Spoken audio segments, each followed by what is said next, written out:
өзің Құдай білген істің ғой өзі. Саған өшім. Сөз жоқ. Жаңағы енді бір адамға деген жақсылығы көп қарғашы. Желательно жақсылық жасағысы келіп тұрады. Барынша.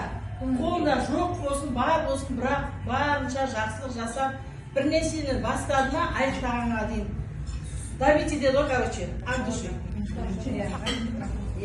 Бала шағаның қызығын көр. Осы істеп жатқан бүкіл жақсылығың, істеп жатқан бүкіл өзіңнен шыққан пейілің бала шағаңа бұйырсын, бала шағаның бай бақуатты болсын, өмірлі шүбірлі болып, немерең көп болсын. Қуанты мен қарлығаштың жаңағы 86-96 немересі деп тұрғандай жағдайға жетіңдер.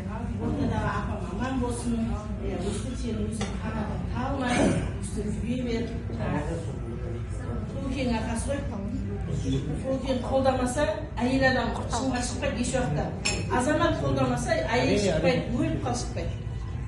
Бірінші менің ағамның арқасы, әйтеуір сені қолдап, қол баштап, бүкіл жағдайыңды жасап, осындай істеп отқан. Екінші ана үйдегі апам, әйтеуір бала шаға қарап, сені жұмысқа шығарып, осындайға жетіп жатқан. Аман болсын, ауырмай ортада отыра берсін.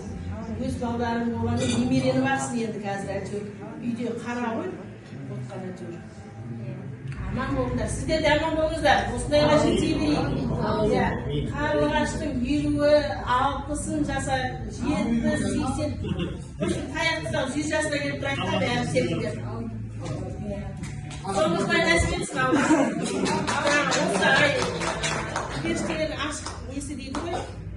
Тілегіңіз қабыл болсын. Шын ниетпен. От души.